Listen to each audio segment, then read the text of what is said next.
Correction की सबसे ज़्यादा खास बात ये होती है फ्रेंड्स कि वो जब भी आता है ना मार्केट में तो साथ में एक तो डर लेकर आता है और दूसरी चीज़ है अपॉर्चुनिटी, मौका लेकर आता है इन्वेस्टमेंट का। नमस्कार दोस्तों, मैं हूं अंकिता खंडेलवाल, चार्टर्ड अकाउंटेंट। मैं अपनी खुद की इंडिपेंडेंट रिसर्च करती हूं और उसे सिंपल लैंग्वेज में आप तक शेयर करती हूं। फ्रेंड्स, आज के इस वीडियो में हम डिस्कस करेंगे कि आज की डेट में वो ऐसे 3 ETF कौन हैं जिनको आपको कंसिडर करना चाहिए, देखना चाहिए और समझना चाहिए। आज हम इन 3 ETF की कंडीशंस को समझेंगे, इनके वैल्यूएशंस को समझेंगे और इनको इन्वेस्ट करने के लिए कैसे देखना है उसकी प्लानिंग को समझेंगे। सबसे पहले हमें ये चेक करना है क्या इनमें हेल्दी करेक्शन आया है, क्या इनके वैल्यूएशंस अट्रैक्टिव हैं और क्या फ्यूचर इंडिया में जब ग्रोथ होगी तो क्या वो इनकी ग्रोथ से लिंक्ड है, यानी कि जब भी इंडिया की ग्रोथ होगी तो क्या इन ETF की भी ग्रोथ होगी। देखो फ्रेंड्स, बहुत सारे लोगों को शेयर्स को बाय करने में प्रॉब्लम आती है कि वो कौन सा शेयर्स लें, कौन सा ना लें। हो सकता है आपने जो शेयर लिया है वो ना चले और बाकी पूरा मार्केट चल जाए। अगर आपको भी ये प्रॉब्लम आती है और आपके स्टॉक मार्केट में आपके स्टॉक्स लॉसेस में चल रहे हैं तो इसका एक सल्यूशन है ETF में इन्वेस्ट करना स्टार्ट कर दो। ETF एक्सचेंज ट्रेडेड फंड ये डायरेक्टली एक इंडेक्स को रिप्रेजेंट करते हैं, उसे ट्रैक करते हैं और उसी हिसाब से आप अपना पोर्टफोलियो डिज़ाइन कर सकते हो। और यहाँ पर आपको बहुत सारी चीज़ों को चेक करके ETF को बाय करना चाहिए। चलो बिना डिले के एक्सप्लेन करते हैं, एक एक करके मैं आपको चीज़ें समझाती हूँ। तो सबसे पहला ETF आता है निफ्टी नेक्स्ट 50। निफ्टी नेक्स्ट 50 के अंदर वो कंपनीज होती हैं जो कि निफ्टी 50 को आउट परफॉर्म करने का पोटेंशियल रखती हैं।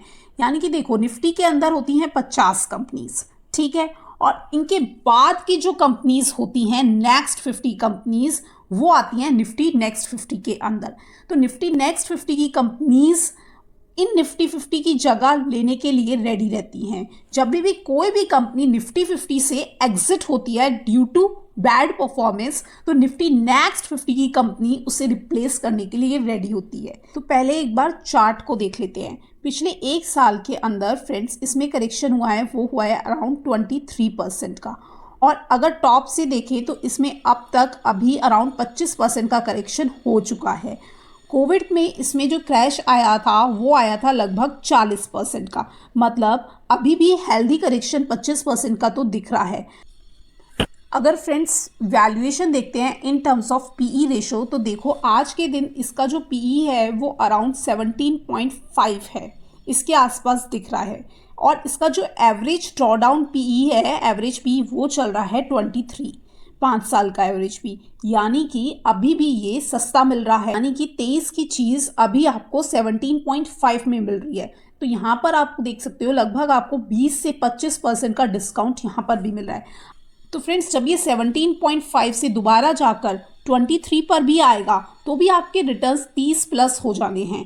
समझ रहे हो? मैं ये रिकमेंड नहीं कर रही यहाँ पर, मैं चाहती हूँ कि आप एनालिसिस को सीखो, आप चार्ट को समझो।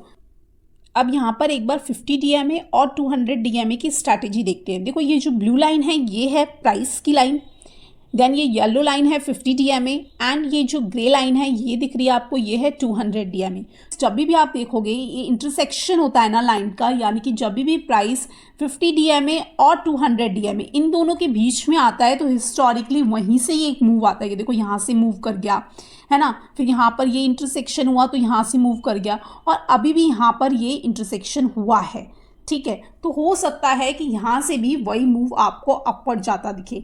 इस तीनों पॉइंट्स को कहते हैं partial accumulation zone. Full accumulation zone में इसलिए नहीं बोल रही क्योंकि प्राइस नीचे कभी भी जा सकता है, क्योंकि स्टॉक मार्केट में रिस्क हमेशा रहेगा। स्ट्रैटेजी हमारी ये रहेगी कि हम 50% अभी पार्शियली बाय कर ली और अगर फिर फर्दर गिरता है तो हम फुल बाय करेंगे। अभी ये 200 EMA के आसपास है तो आप इसे कंसिडर कर सकते हो। मार्केट में डर रहेगा क्योंकि वॉर अभी भी उसके संकेत हैं, मार्केट में न्यूज़ नेगेटिव है, क्राइसिस है, लेकिन उसी में हमें अपॉर्चुनिटी भी ढूंढनी है। देन फ्रेंड्स, सेकेंड ETF आता है Nifty 500। Nifty 500 1 to 500 all companies को रिप्रेजेंट करता है। चाहे वो कंपनी लार्ज कैप हो, मिड कैप हो या स्मॉल कैप सेगमेंट का हो। एक तरीके से पूरे मार्केट को ये रिप्रेजेंट करता है। तो करेक्शन की बात करें तो पिछले एक साल में ये 18% करेक्ट हो चुका है और 52 वीक हाई से बात करें तो वहाँ से ये तकरीबन इस पॉइंट से 20% करेक्ट हो चुका है। कोविड के दौरान ये भी 40% करेक्ट हो गया था, तो अभी यहाँ पर 20% हम रफली कह सकते हैं कि आधा कोविड के टाइम से ये टूट गया है, तो हेल्दी करेक्शन बोल सकते हैं। पार्शियल एक्यूमुलेशन जोन यहाँ पर भी चल रहा है। इसका वैल्यूएशन देखें तो इसका जो मीडियन पीई है वो है 26.7 और अभी ये ट्रेड हो रहा है 21.7 पर, इस पॉइंट पर। ठीक है, तो अभी ये अंडर वैल्यूड है, अपने 5 साल के मीडियन पीई से अंडर वैल्यूड है, डिस्काउंट पर मिल रहा है।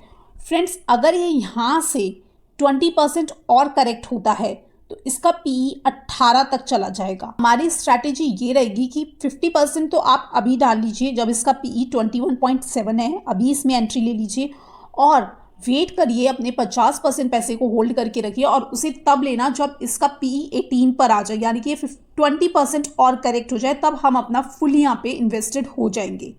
अब तीसरे ETF के लिए आप कंसीडर कर सकते हो निफ्टी स्मॉल कैप 250 को। High risk and high return यहाँ पर रहेगा।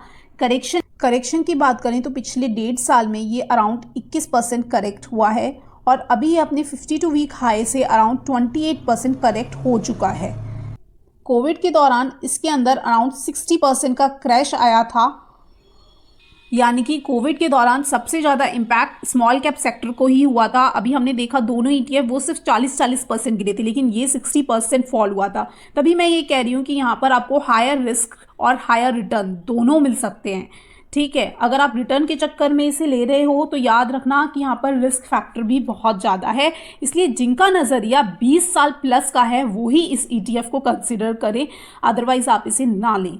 देखो, अभी ये पार्शियल एक्यूमुलेशन जोन में है, 12 बता रही हूँ कि 21% करेक्ट हो चुका है, जो कि हेल्दी करेक्शन माना जाता है। तो अगर किसी को इस ETF को लेना है तो इसमें 3 टुकड़ों में पैसे लगाना सही रहेगा। 35-35-30 आप इस तरीके से अपने पैसे को एलोकेट कर सकते हैं। तो अभी फर्स्ट इंस्टॉलमेंट डालने का समय आ गया है, 35% आपको अभी एलोकेट कर देना चाहिए। Then you have to wait till it drop by another 10% और उसके बाद अपना 35% लगा दो और जब दोबारा 10% का करेक्शन आए तो अपना पैसा लगा दो। तो फ्रेंड्स, ये थे टॉप 3 ETF के लिए सेलेक्टेड क्राइटेरियाज। तो फ्रेंड्स, अगर आपको इन 3 टॉप सेलेक्टेड क्राइटेरियाज के पर्टिकुलर ETF नेम्स भी चाहिए, Nifty next 50, Nifty 500 and small cap 250 के लिए आप कौन कौन से ETF को चूज़ कर सकते हो, किस किस AMC के ETF को चूज़ कर सकते हो, तो मुझे कमेंट में ETF नेम जरूर लिखना, मैं नेक्स्ट वीडियो उस पर बना दूंगी। फ्रेंड्स, अगर इंडिया ग्रो करेगा, यहाँ से इंडिया की इकोनॉमी ग्रो करेगी तो ये ETF डेफिनेटली ग्रो करेंगे। अपनी रिसर्च जरूर करें, ब्लाइंड इन्वेस्टिंग ना करें। वीडियो कैसी लगे कमेंट में जरूर बताएं, लाइक शेयर एंड सब्सक्राइब जरूर करें हमारे चैनल को।